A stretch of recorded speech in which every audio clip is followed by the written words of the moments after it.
Shavua Tov, nous sommes dans le milieu du chapitre 11 de Mishat Yesharim, paragraphe commençant par les mots Veine Adhena. Et voici, jusqu'à ici, Dibarti Miniktsat HaMitzvot. J'ai parlé d'une partie de peu des mitzvot. Ma shanu roim shebnei adam nechshalim bahem. Parce que nous voyons que les hommes ont tendance à transgresser ces mitzvot.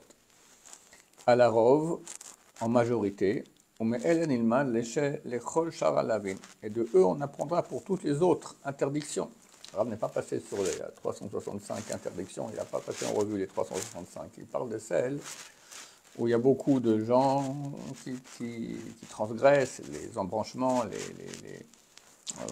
pas toujours l'interdit majeur, mais tous les interdits qui découlent de l'interdit majeur. Ou pratim, car tu n'as pas d'interdit qui n'a pas des branches et des détails. Même chamourim ou mehem kalim, des fois graves, des fois plus légers. Ou mishoroseliot naki, celui qui veut être propre. Sareshi naki mikulam, vetar mikulam, il faut qu'il soit propre de tous et pur de tous. Faramuz chol mebracha, déjà ils ont dit nos sages de mémoire bénie. Shinair keder arechelim, tes dents sont comme les troupeaux de brebis. Marachel zoutnoua, de même que la brebis elle est pudique.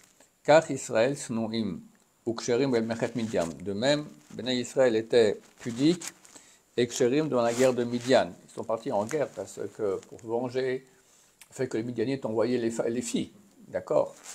Et dans cette guerre, il fallait faire attention de ne pas regarder les filles quoi, qui n'étaient pas pudiques. Donc ils ont fait attention, ils étaient pudiques, ils étaient cachers, ils n'ont pas fait d'interdit.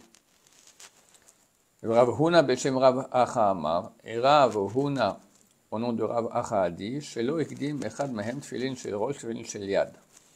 C'est quoi que tes dents sont blanches, non, tes dents sont comme les troupeaux de brebis, qu'il n'y a aucun qui a fait l'erreur de mettre d'abord le tfilin de la tête et après le tfilin du bras. Ils ont tous mis le tfilin dans le bon sens.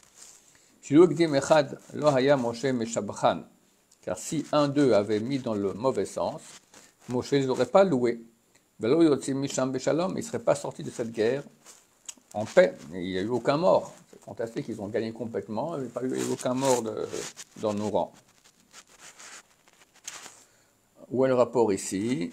Il veut dire que tes dents sont blanches comme tes dents sont comme les troupeaux de brebis. Les brebis, quand on les voit dans le panorama, c'est tout blanc comme ça. Donc pour dire qu'on est blanc, qu'on est propre.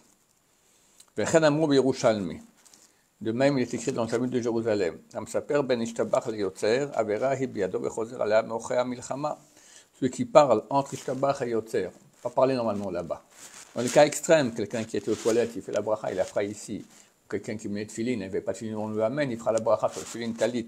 Normalement, on ne doit pas parler en tout cas pas parler d'autres choses dans ce passage-là. Et c'est un péché dans sa main. Et à cause de ce péché, il revient des troupes. C'est-à-dire que si maintenant il a été enrôlé pour aller à la guerre, alors on disait aux soldats, tout celui qui a un péché, qui rentre chez lui. Alors pour ce type de péché-là, il rentrait chez lui. Il ne participait pas à la guerre. Arelecha, donc tu vois, à quel point doit arriver le fait d'être pointilleux et la propreté authentique dans les actions. Donc il faut être parfait, voilà. Donc il faut faire attention dans tous les péchés, à tous les détails, et tous les embranchements, tout, être propre, Be'ezrat Hashem. Hine, de même qu'il faut être propre dans les actions, il faut être propre aussi dans les midot. Midot, c'est les traits de caractère.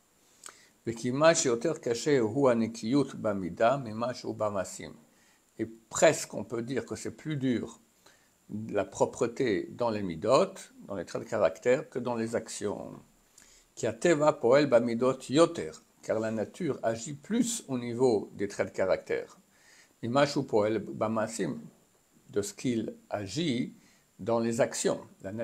Notre nature, elle nous pousse plus dans nos traits de caractère, c'est notre nature, d'accord? Donc c'est beaucoup plus dur de se battre contre cela, alors que pour les actions, il y a aussi un mauvais penchant et notre nature qui nous empêche, mais beaucoup moins. Yann, parce que Hamazeg והתכונה הם או מסייעים או מתנגדים גדולים להם. Parce que notre tempérament, soit il nous aide, ou soit au contraire il est contraire aux midot, aux traits de caractère qu'on doit avoir. Et toute guerre qui est contre le penchant naturel, c'est une guerre qui est dure. C'est ce qu'ils ont expliqué nos sages de mémoire bénie. C'est qui le héros? Celui qui maîtrise son mauvais penchant. Et voici les traits de caractère, ils sont multiples. Car après toutes les actions qui appartiennent à l'homme dans le monde,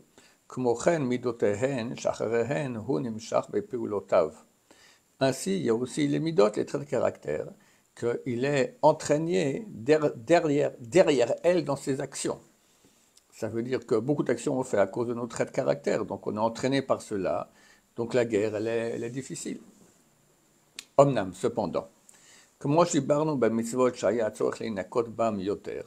de même qu'au niveau des mitzvot, on n'a pas pris en considération toutes les 365 mitzvot négatives et on n'a pas passé en revue, on a pris en considération que celles où il y a une plus grande nécessité de se nettoyer des péchés, parce qu'il y a une tendance, un grand penchant de les faire. C'est-à-dire de ce que l'habitude des gens est de transgresser cela. De même, on parlera au niveau des minot et des minot principales. Barichut et yun yoter, plus longuement, avec plus de profondeur. Mipnei regulotenu bam, à cause de notre habitude d'avoir ces mauvaises midot, vehem, et ce sont agava, la fierté, hakas, la colère, hakina, la jalousie, atahava, l'envie. Hen kolele midot raot, tout cela sont des mauvais traits de caractère. Asher atam nikeret mefursamet, dont le mal est connu et célèbre. En tzarich la rayot, pas besoin d'amener des preuves à cela.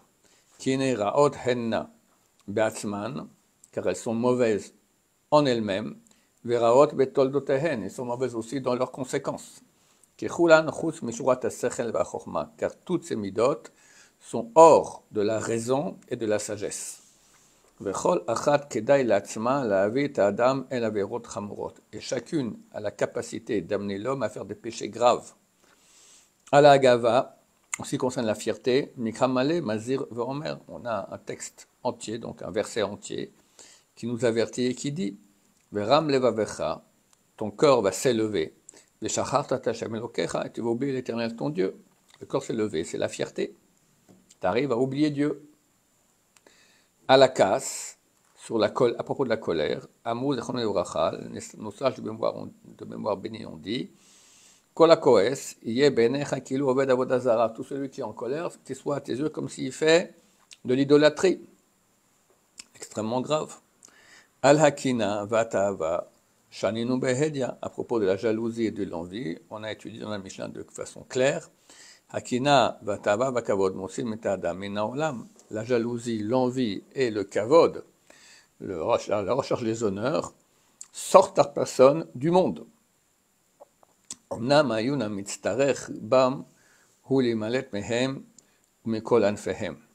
Néanmoins, l'étude plus profonde nécessaire est afin de s'échapper de ces mauvaises midot et de toutes leurs branches. Car tous font partie de la vigne étrangère. On commence à parler d'eux, un à un. Baruch Adonai, Leolam, Amen ve Amen.